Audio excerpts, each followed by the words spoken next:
네, 2025년 1월 17일 오후 3시 반쯤 됐습니다. 인민민주주의 광풍이 불기 시작했습니다. 그러나 저는 생각보다 약하다 이렇게 평가합니다. 대표적인 게 이거죠.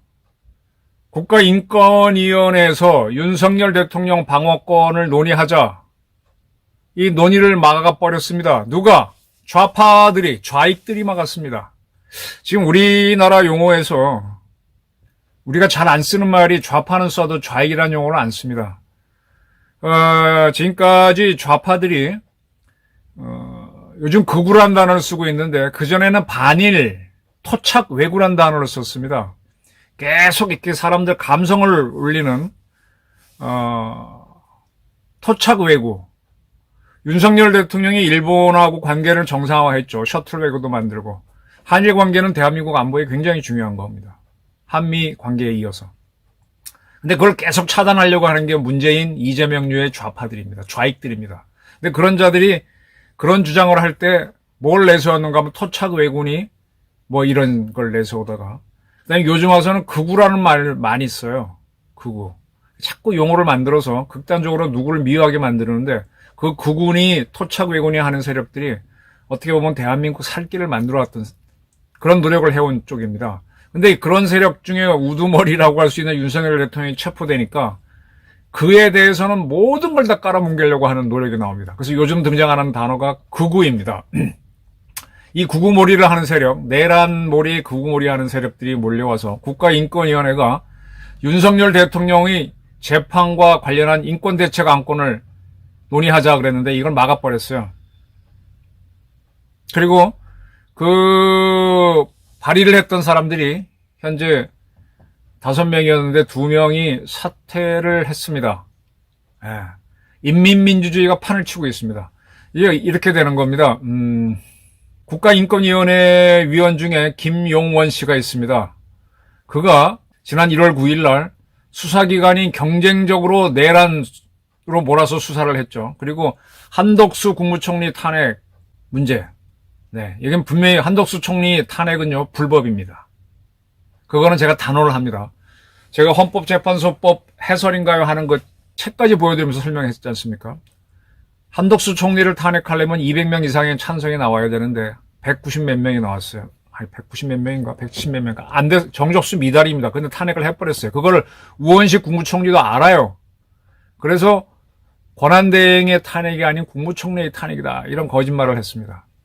이제 이것이 잘못됐다 하고 김용원 의원이 이건 인권 침해다. 그리고 대통령을 계엄을 한 것 같고 내란으로 몰아세운 것도 인권 침해다. 그래서 인권위가 침묵할 수 없다라고 이제 이걸 발의를 했습니다. 1월 9일 날. 그리고 도대체 수사기관은 뭔데? 이게 12.3 계엄이 내란인지 아닌지는 헌재가 판단을 해야 되는데 그거 나오기도 전에 내란으로 단정 짓고 주르륵 기어코는 이제 이 발의한 다음에는 윤석열 대통령까지 체포를 해버렸습니다. 이거는 인권 침해다. 이렇게 해서 발의를 했었습니다. 그러면서 이 인권위원회에서는 경찰, 검찰, 공수처장에게 윤 대통령에 대한 체포 및 구속영장 청구를 남발하지 말라 등등의 의견을 내겠다. 이걸 논의하자라 그랬습니다. 그런데 이걸 논의하기로 한 날 이 좌익들이라 그러겠습니다. 하도 이쪽을 구구라고 하니까 좌익들이 몰려와서 회의 자체를 막아버렸어요. 그 회의가 1월 13일 날 열렸습니다. 국가인권위원회에서 열렸는데 이 김용원 의원이 발의했을 때 한석훈, 김종민 씨는 원명스님이라고 강남에 가게 되면은 봉은사죠. 봉은사 주지입니다. 김종민. 이건 속명이고 이한별, 강정혜 의원은 시립대 로스쿨 교수 겁니다. 이렇게 5명이 동의를 해가지고 안창호 인권위원장이 전원위원회에서 토의를 하자라고 해서 1월 13일 날 회의를 갖기로 했는데 국가인권위원회 바로잡기 공동행동. 이거 갑자기 만든 단체죠. 이 좌파들, 좌익들은요. 사실 그자가 그자입니다. 여기 있던 자가 저기서는 요런 위원회 만들고 뭐 만들고. 그 다음에 전공로도 나섰어. 그래서 인권위 건물 앞에서 윤 대통령 방어권 보장 안건을 상정한 거에 회의를 막기 위해서 집회를 가졌고 막아버렸습니다. 위원장도 출입을 못하게 막아버렸고, 그래서 이 주동을 했던 김용원 위원은 언쟁을 하다가 피의자도 인권이 있는데 내란 수괴도 인권이 있는데 그걸 하지 말라는 거냐고 언쟁만 벌이다가 못 들어갔습니다. 그리고 난 다음부터 무슨 일이 벌어졌는가 하면은 이 조계종, 이 종교가 종교 분리를 얘기하는데 제가 늘 이렇게 공부를 해보면은 카톨릭 같은 경우에 교황의 지위는 국가 원수를 넘어서죠. 이 정치하고 종교가 상당히 흥미로운 주제예요. 고대 국가, 아주 고대로 올라가서 처음 국가가 만들어질 때는 산업이란 게 거의 없습니다. 그냥 자연에서 채취해서 먹으면 되고, 뭐 초기에 농업을 좀 하더라도 그건 자연이 주는 거니까, 그 기술이란 게 별로 없잖아요. 뭐 기술이라 그래야 본능처럼 아기를 낳고, 아기를 만들고, 아기를 낳고, 아기들한테 먹여주고, 그 다음에 살아가는 사냥 기술이나 농업 기술 가르쳐주고. 근데 그게 워낙 자연과 인간이 특별히 노력하지 않아도 짐승들도 본능처럼 사냥하고 다 먹고 살잖아요. 그런 거거든요. 근데 인간만은 특이하게 사람이 죽으면은 매장을 했단 말이에요. 이제 그때부터 뭐라 할까, 종교가 들어왔던 것 같아요. 자기를 낳아준 부모를 신으로 모시고 또 그 중에 위대한 조상을 신으로 모셨겠죠. 저는 아마 현대의 종교에서 모시는 신들은 조상 시인이 원양이다라고 보는 사람인데, 그러니까 모든 신의 모습이 사람 모습이잖아요. 그러면서 자꾸 뭐가 깨우침이 생깁니다. 인간관계에도, 뭐 짐승 세계에도 보게 되면은 서로 서열 다툼도 있고 먹이 다툼이 있어 싸움이 있는데, 인간 사이의 다툼은 좀 더 복잡한데 그걸 어떻게 처리하면 된다라는 지혜가 나오고, 그거는 본능으로 배우는 게 아니라 물론 경험으로 배울 수도 있지만 자기가 따로 노력을 해서 마음 공부를 하거나 깨우침 공부를 하거나 배우고. 그래서 이제 교가 생기죠. 교가 동양 같은 경우는 그게 이제 어떻게 해라라는 게 유교 같은 경우에는 뭐 겸손해라, 경을 강조한다든지, 또는 어떨 때는 뭐 어떻게 해라, 또 법가에서는 엄격하게 해라, 이렇게 이제 가르침의 방향은 다르지만은 가르침들이 쭉 생기죠. 이거는 본능과 관계없이 본인이 상당히 노력을 해서 체율체독, 몸에 익혀버려야만 자기 거가 돼요. 그냥 읽고 나서 아 하고 나서는 안 됩니다.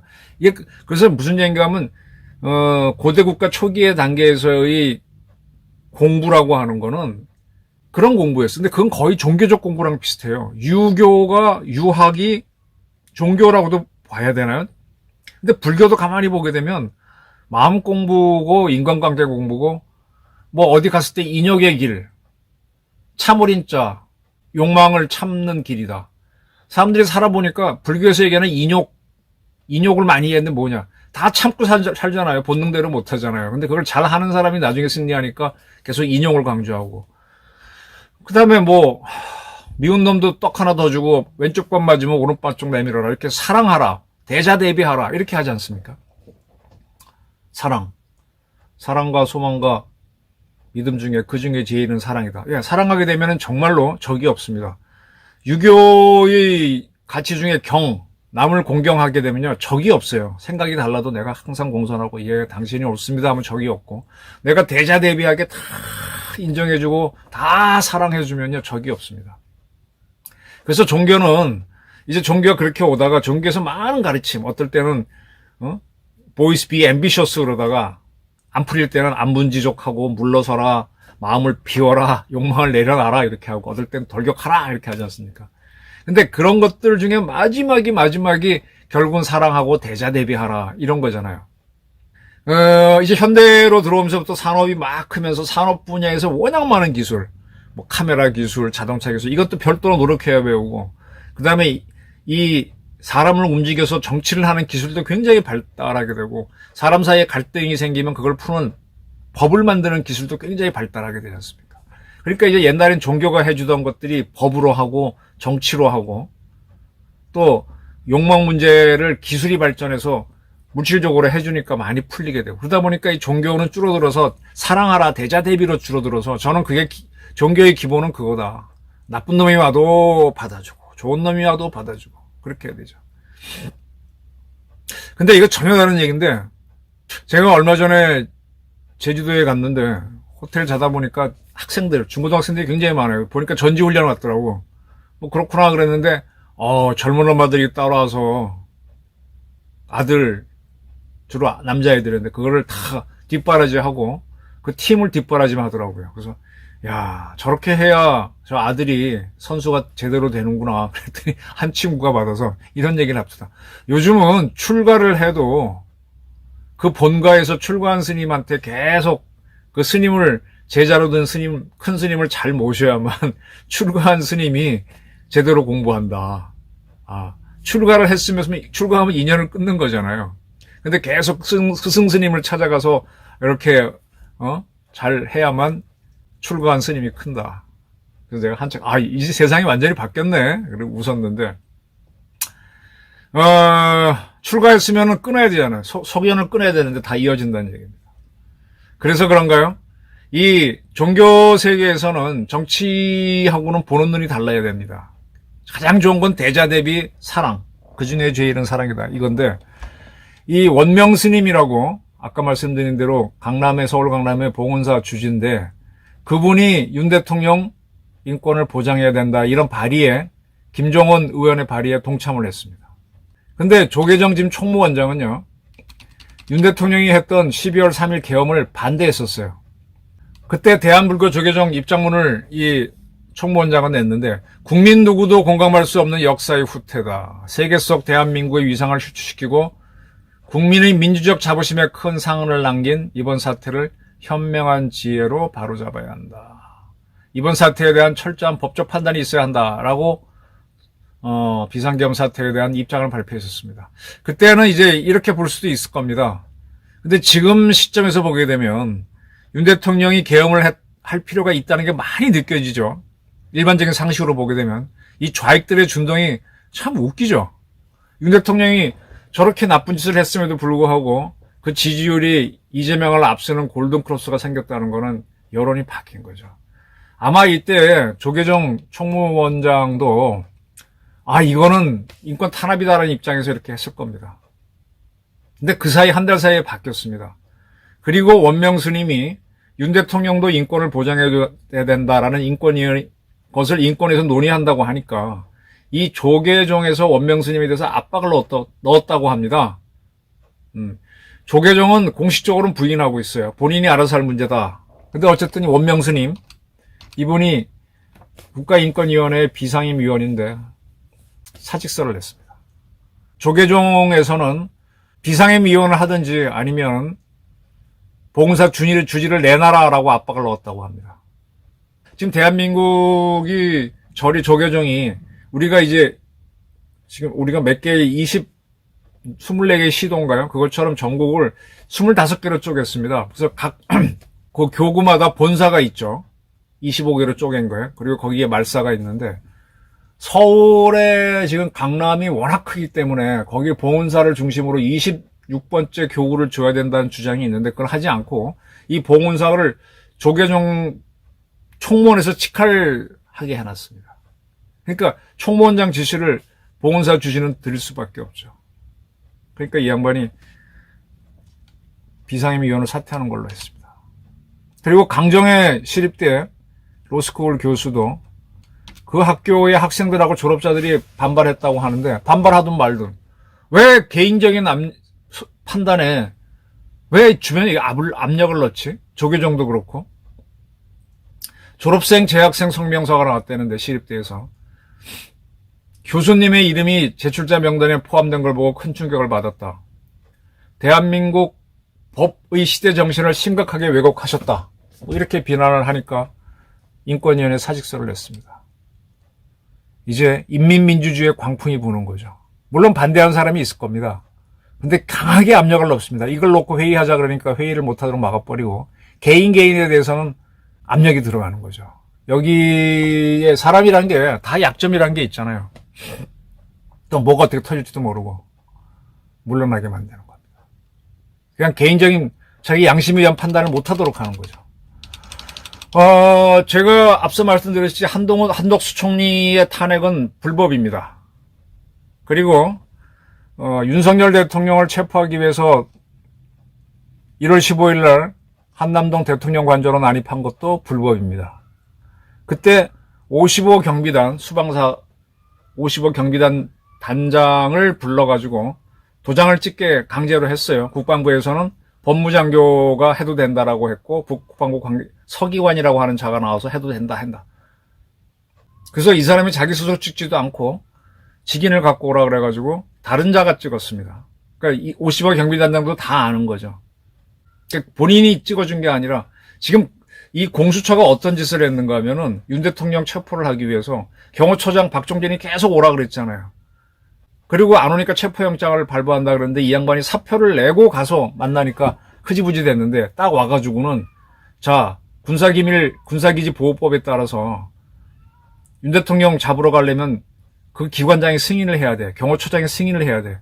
그 승인을 받기 위해서 자꾸 불렀던 거예요. 압박을.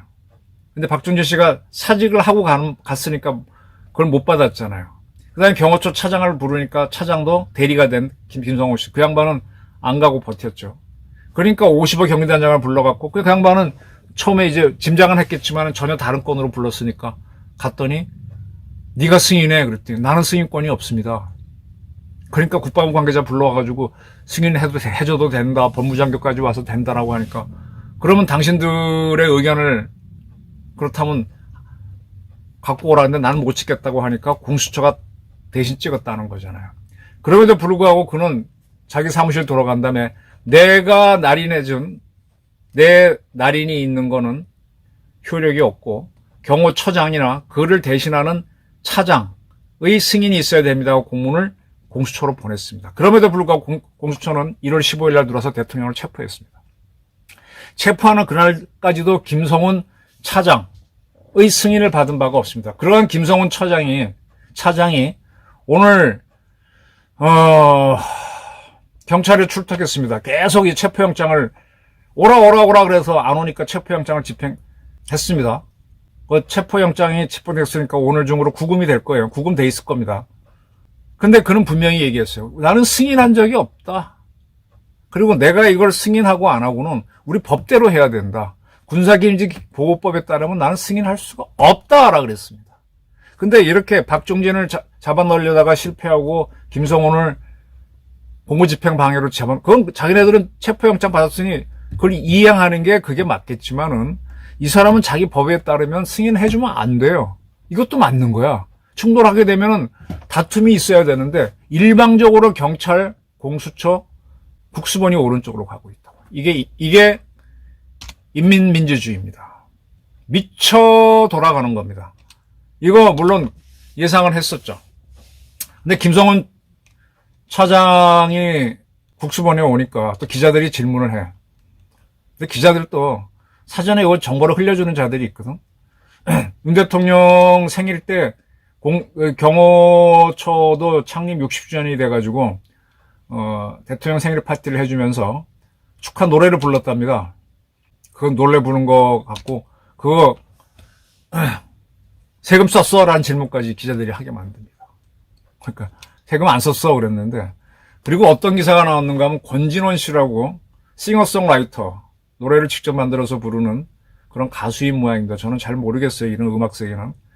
이분이 지은 노래가 Happy Birthday to You가 있다는데 이 노래를 경호처 직원들이 개사해서 불렀다는 거예요. 윤 대통령 생일 축하 때. 아니 우리가 지금 숱한 노래를 연고전 가보면은 수많은 노래를 개사해서 응원곡으로 부르잖아요. 그거 자체가 불법인가요? 근데 지금 몇몇 언론들은 이 권진원 씨가 자기 노래를 경호처에서 마음대로 개사해서 불렀다니 당혹스럽다라고 했다고 인스타그램에 올렸다고 이걸 기사로 떡해. 계속 경호처 윤석열을 나쁜 놈으로 몰고 있는 거라고. 개사곡의 가사가 하늘이 우리에게 보내주신 대통령이 태어나신 뜻깊은 오늘을 우리 모두가 축하해. 뭐 이런 가사가 있다는데. 가사에서 부르면 뭐 어때? 고려대학교의 유명한 응원가 중에 하나가 뱃노래 아닙니까? 즐거운 고연전 날의 연대생 소리 야디야 그렇게 하는데 그런 개사 그 처음 작사자 작곡자가 시비를 거나요?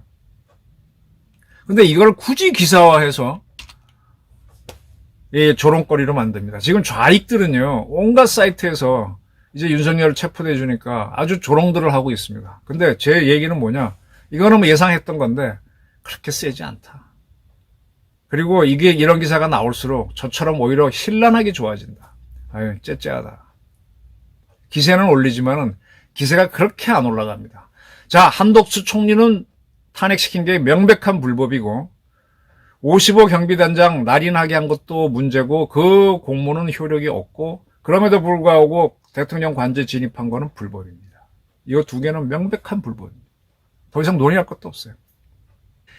이런 것들을 덮기 위해서 좌익들이 나와서 저렇게 여론몰이를 해줘야만 공수처가 살아남습니다. 근데 그런 것들을 판단해줘야 되는 인권위원회에서 뭔가 의견을 내려고 하니까 다 틀어막고 있어. 그게 막히나요? 이럴 때 김영삼 씨가 했던 말이 있죠. 닭의 목을 비틀어도 새벽은 온다. 윤 대통령 계엄을 해야만 되는 상황이 지금 자꾸 확인돼 가고 있습니다. 인민민주주의를 우리는 꺾을 수 있고 꺾어내야만 합니다. 감사합니다.